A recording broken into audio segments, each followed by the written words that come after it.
Okay, hi everyone, this is SmithyQ from SmithyQ.com. I'm here with another video analysis this week. I was asked to show a video on castling, specifically the dangers of castling, and when is castling a mistake. And I need to preface this. This is an interesting idea, but I need to preface it first by saying for every example that I can show you where castling was a mistake, was a wrong move, I can show you 10 more in which not castling was the mistake. Usually the problem isn't castling, it's what happens after castling.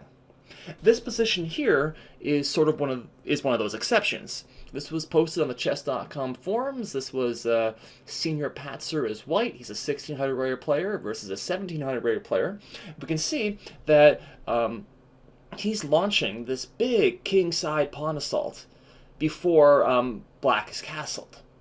And then black castles. He just castles right into this coming attack, and he's effectively lost in this position. We can see here that even though white has only 2 pieces developed, black technically has 3 and has castled, but they're all worse. They're all much worse. This bishop can't move, this knight can barely move, the king is a sitting duck. And white's attack essentially plays itself, right? He brings his knight into a good square, then his knight goes to a better square, bishop goes to the natural square, queen goes to the natural square, he wins a rook, and then he's got irresistible checkmate threats. Just like that, out of nowhere. Well, it's not out of nowhere, right? He's got all this, everything is right there, and black castles into it. Now, in truth, black's position up to here is already quite difficult, and it's not clear what the best play is for him, but certainly castling into it is a terrible...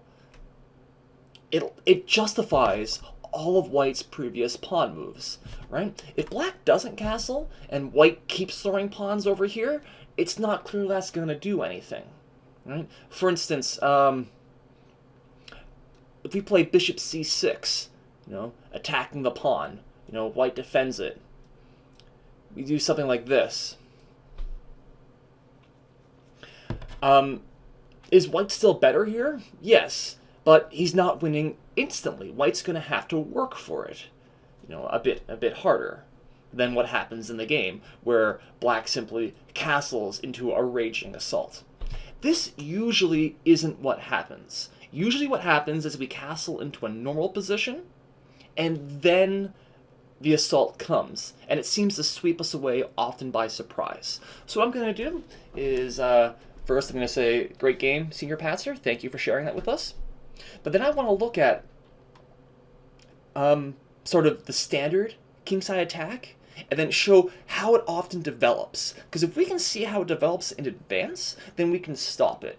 Alternatively, we can see if our opponent makes a mistake and lets this normal kingside attack happen, then we can use that in our own games. So first, let me just take a look here. Let's see, where is it? Here we go. So if we looked at this, the sort of the standard position, black is castled. How do we take advantage? What are the normal moves here, right? So in general, we've got a knight on f3, a bishop somewhere, one of these 2 squares, got other pieces. How do we attack?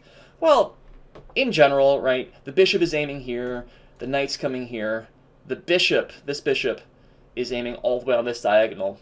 So that way, if black ever tries to play h6, it could sacrifice itself potentially. Once the bishop or the knight moves, the queen can then potentially come out here, or, it can come here on this diagonal, go to d3. We also have these rooks, right? So we can do a rook lift. For instance, rook e3 over here. And this rook could also come in. So for example, we've got h4, h3, and we just got this whole glut of arrows. But you can see the general idea is all these all these pieces aiming over in this direction. That's the idea. How does black normally stop this? Well, normally, right now, this is going to work effortlessly because there's no defenders against the black king. Rooks, by themselves on the back rank are notoriously bad at defending kingside attacks. Usually, they are, in fact, a liability, if anything. For instance, there's the standard idea of something like this, right? Where if he's forced back here, if the rook weren't there, maybe the king would be able to run away. Maybe, right? Because the rook is there, there's no stopping queen h7 checkmate. General idea. We just back up. Normal position. Can I get rid of the arrows? Aha! Just do this. And so, how does black defend against the ideas? Well, again, the attack works effortlessly if there are no defenders. Normally, there is a knight, say, on f6, or a bishop on e7. I'll just put colored squares there, right? Because the knight, it defends h7, and it also protects these squares. So now the queen can't come out so easily. Usually there's a bishop on e7, so that way, we just imagine that there is no knight, right? And if we try any of these knight g5 stuff, the bishop could, in theory, take the knight, right? So usually there's some sort of kingside defenders. If there are no defenders, the attack almost plays itself. If we look at the original position, let's see if I can put it back on the board. Whatever. Arrows. They're my nemesis. Notice I did not put a knight here on c3 for white, because often the idea is to exchange this knight for the knight that's sitting there. So, for example, knight c3, then either e4 or d5, and then exchange the knight. Because if that can happen, then you've taken away a piece that isn't really a good attacker, like it's not the easiest attacker, for black's best defender. And then the attack, again, it almost plays itself. We're going to look at this general idea through several games. I'm going to look at one game fairly deeply, and then a series of other games a bit less deep, just so we can see the general pattern, so that way we can understand it, so we know when the attack is serious, when it's not serious. The first game I'm going to show you was, unfortunately, a game in which I played black. It was the call setup. I'm just going to go through the opening moves quickly. And there are many white players. The white player here was rated 2200. I was rated about 1700 at the time, so I was vastly outrated, and I got destroyed. The ratings justify themselves. Anyway, if you look at this opening is very popular at amateur level. Some people, that in the London system, some people will only play this as white, because it leads to, if black isn't careful, to an almost automatic kingside attack. And we'll actually see in this game, I fell victim to everything I just discussed. Every single one. So, developing normal. I played c5, he played c3, castles. So, up till here, everything's pretty standard. He played rook e1, and then I played b6, which is probably which is the biggest mistake in the game. Which is funny. The reason this system is so popular at white, and as white for amateurs, is that black can make a terrible mistake and lose instantly without even looking like a huge mistake here. We'll see why in a second, because white now, he plays his only real idea. He plays e4. There's the exchange.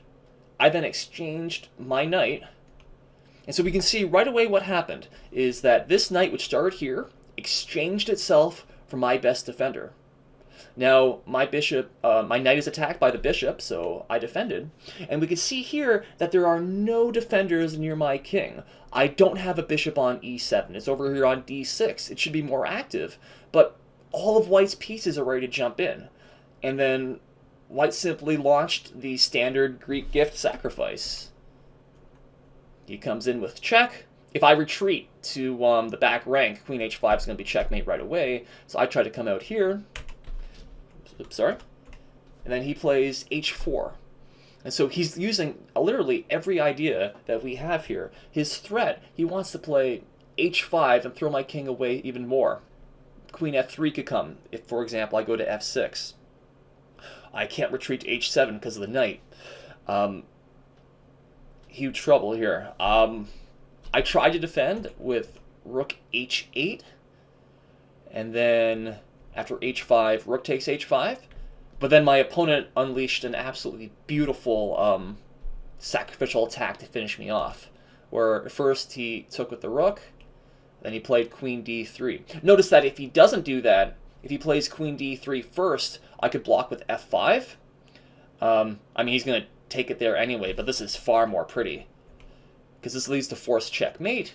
I try and wiggle my king around. He slowly comes in. If I go to f6, then queen takes e6 is mate. I went to h6, but then knight f7 was mate. Which, one of my worst losses ever. Though against someone, what, 400 or 500 rating points higher, I guess that's to be expected, is it not? But again, if we look at this, what mistakes did I do?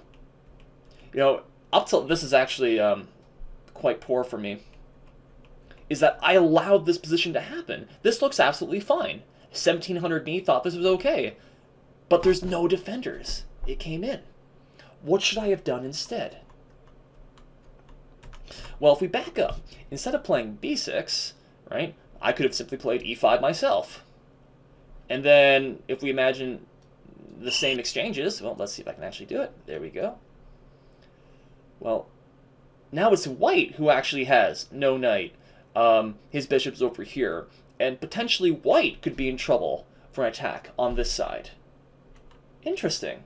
What will likely happen is after, knight f3, bishop retreats, we've got a normal position in which black actually has slightly more control of the center. That's a possibility, right? Backing up, you can just back up even more, right? First couple of moves. Instead of playing e6, you could bring the bishop out here or here, and you got an extra defender near your king, right? There are so many things that can happen. However, if you play just the standard call system move order, you're in potentially big trouble against the standard attack. This is often the only thing the white player knows, and if you let him do that, you get into that position in which you're just asking to be sacrificed, well then white's attack almost plays itself. Right? This is probably the most complicated example I'm going to show you. But again, notice the general theme behind it. We got rid of the defenders, and then all the pieces just storm in. Simple. It can be simple if you let it be. So if we go to I'm going to share with you now like 60 examples that just show here. Here I'm on the good side. This is actually one of my first wins. It might be my first win ever against someone rated over 2,000. Again, I was closer to 1,800 at the time, and my opponent was perhaps disrespectful a little bit. He played the St. George. Maybe he thought that he's so much better he could play anything, but it's, whatever. And if we just look at this, pretty soon we get a position resembling the French defense. If you look at this, I got space, everything's happy. My main idea is to play e5. So my opponent plays d5, I play e5. And look, I'm chasing away the knight. Now, the best move for black here is to... No, not that move. is to retreat with knight to d7. Now, the attack, it is coming in. And I could think about that attack coming in. However, because this bishop is here, after this exchange, and then black plays g6, it's not easy to see how to continue the attack. What do I do? If I try to bring the queen in, say, black is going to play king g7, and now his rook can slide over, his knight can slide back if necessary. It's not easy to see what the next breakthrough is. Right? Maybe this works. Maybe it doesn't. Certainly black is still in the game. If you look what happens in the game, we back up. After e5, he played knight g4, not realizing the danger that he is in. The disadvantage with this is, again, I was able to play knight g5. I simply ignored that he's attacking my bishop. The problem now is if you were to take like this, is I'm going to take like this. And now the attack is coming full steam at him, right? Queen is in, bishop's coming in, this knight can easily jump back over here, coming in. Again, he's lost his main defender. He doesn't do that. He instead takes the bishop, knight takes a3. And this now allows the standard attack. He tried to exchange now, but then he resigned. I mean, the simple threat is move the bishop somewhere, and then deliver checkmate, and it's effortless. There's one line, kind of cool actually, is that if black were to play knight g4, with the idea that after the bishop moves, he blocks the knight, because then after take, he can play g6, and he's sort of surviving a little bit. White still has an incredible attack, up a pawn, maybe black survives. But in fact, there's actually a better move than taking the pawn, and that's rook f6. With the idea of taking the knight, and then delivering checkmate right away. And what does black do? Black can't do anything. There's actually no defense to this simple attack. He'll have to give up like copious amounts of material. The computer says it's like plus 15 for white, right? So what happened? Again, it was the same general idea, is that white was able to drive away the main defender, and then the attack just jumped right in. No problem. That's the theme. Drive away the defender, get rid of the knight in particular, and then all your forces that are nearby are able to jump right in. Next example. This is actually, I was black.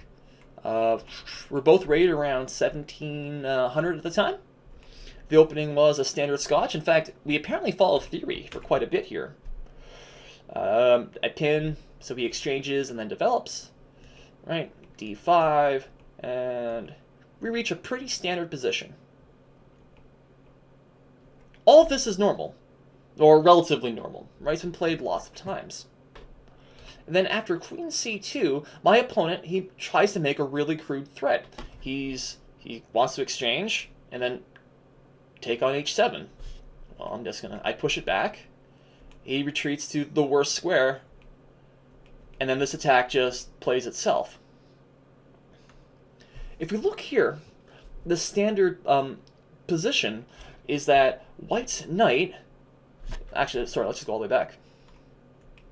The standard Scotch position, right, here we go, is that in here, white is coerced to exchange his knight for my knight, which is fine, right? This is a standard position. But this knight has disappeared for that knight. That's the first general idea in the kingside attack, is we want to get rid of the main defender. And if we look at what happens this rest of this game here, right, castle, castle, I have a defender, he doesn't, right? He's missing his knight. Now, I don't have a lot of pieces aimed at his king yet, but if we look at what happens in a second, well, here we go. Now the bishop is aimed here. Maybe the rook could do something. Maybe, potentially, right? It's an option. It's an idea. White's knight is far away from trying to exchange itself from this knight. If he has to exchange with the bishop, then that's less ideal. In fact, in this position, when he played after queen c2, h6, his best move is to exchange the knight, to give up the two bishops. He doesn't want to do that, clearly. But then that just allows this incredible ready-made attack. And white is already, he's not lost, but he's going to lose at least a pawn. And when he plays bishop d4 instead, the attack plays itself. Again, it's the exact same thing. This time, white didn't have any defenders near his king. So what happened is, well, we get them ready, and then we launch it. Right? Simple. Easy. The exact same pattern. Get rid of the defender, or if there are no defenders, aim your pieces, then send your pieces at them. Let's look at one more. Two more. To show that black, can have some fun, besides just in e4 openings. This is the Dutch defense. This is a Stonewall Dutch, an opening I had great success with until I didn't. And if we look at just sort of this position here,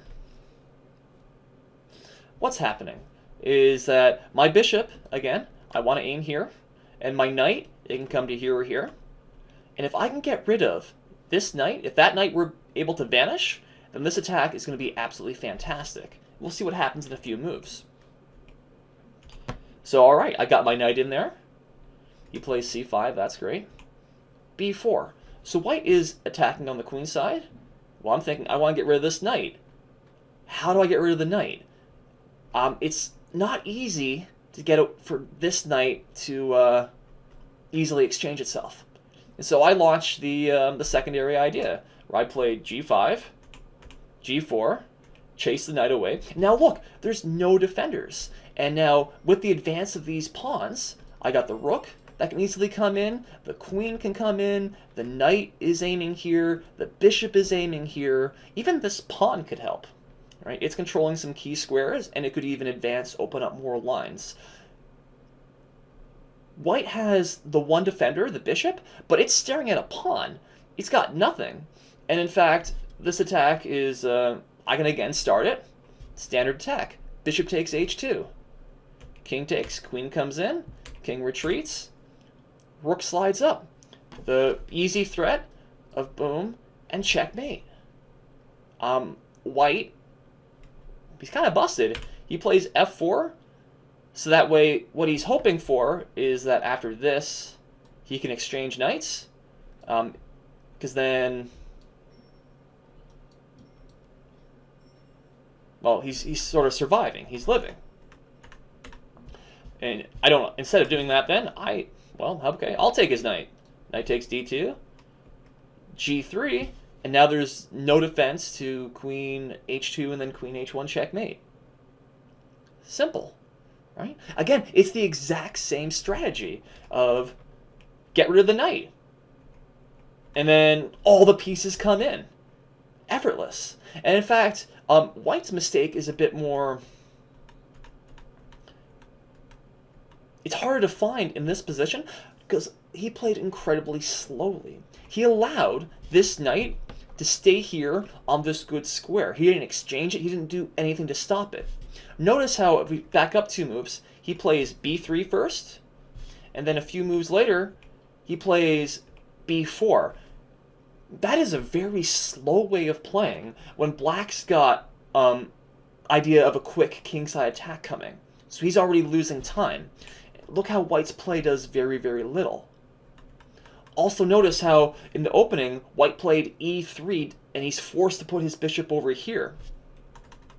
Where, again, look in this position, if white can get his bishop to f4 or g5, on f4 it would stop the attack right away.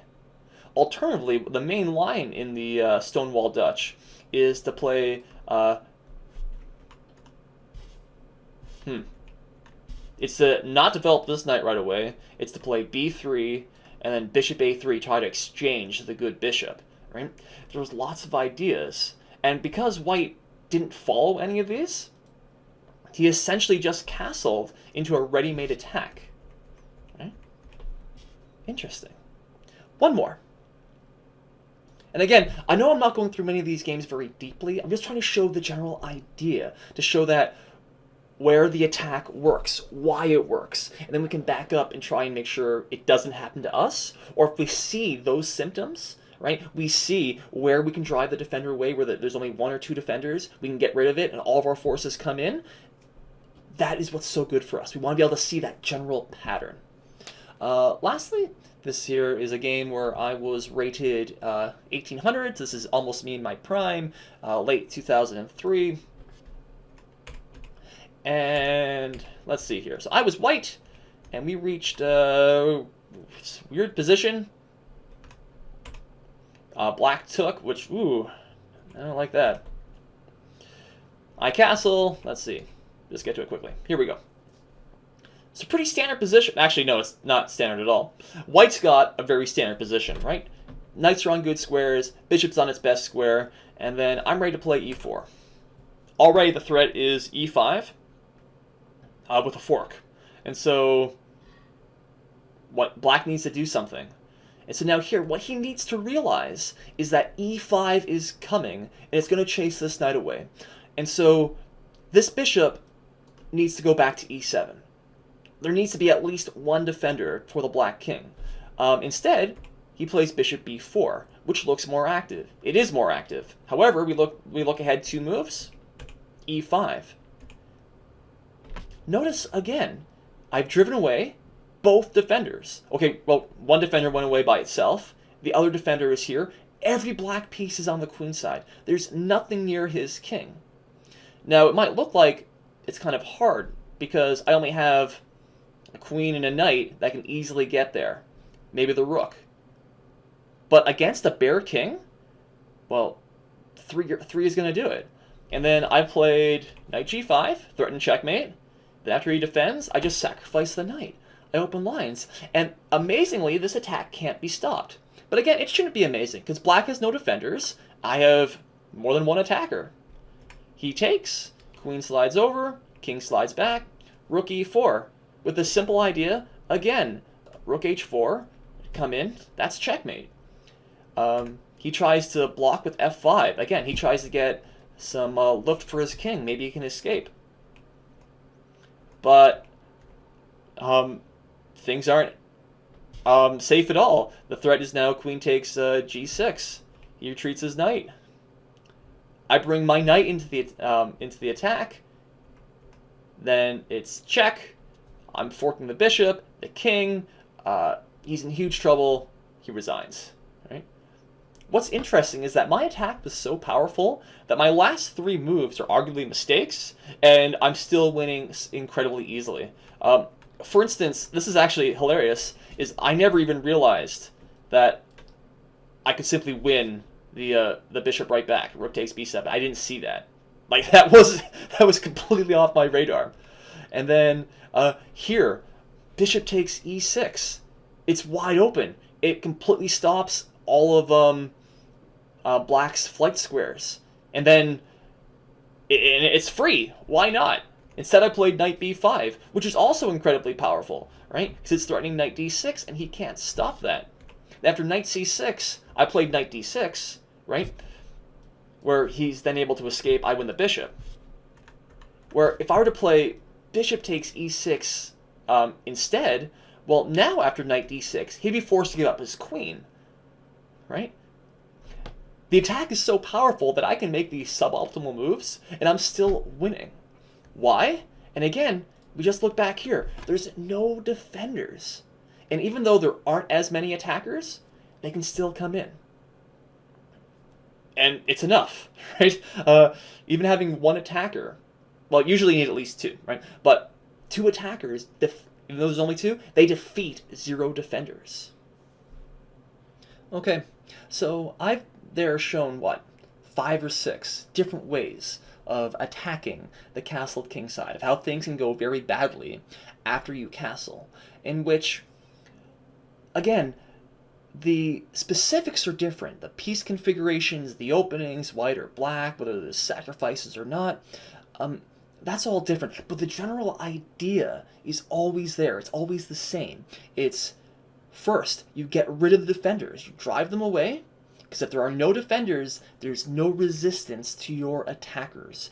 And very, very often is that general opening placements, just putting your pieces in normal squares, is going to point them at the general vicinity of the king.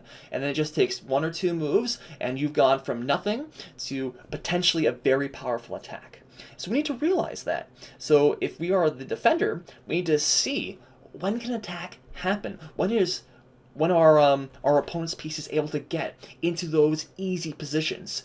If so, we need to make sure we have a defender. We strive very hard not to let it be exchanged. Conversely, as an attacker, we need to see when that's possible. When can we drive an opponent's piece away? One of the key defenders. What if he voluntarily moves it away? That's when we should be thinking about those kingside attacks. Right? That's when it happens the easiest.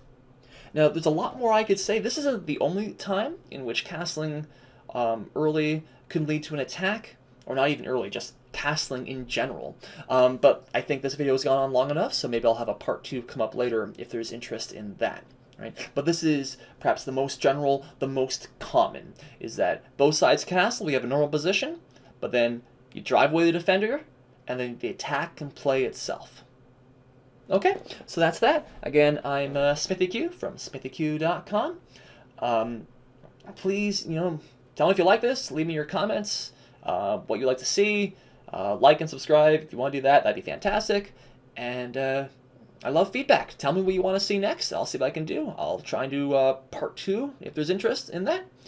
And yeah, I love talking about chess. So drop me a line and I'll see. I'll try to reply. So again, SmithyQ. Thanks for watching. Thanks for listening. Bye for now.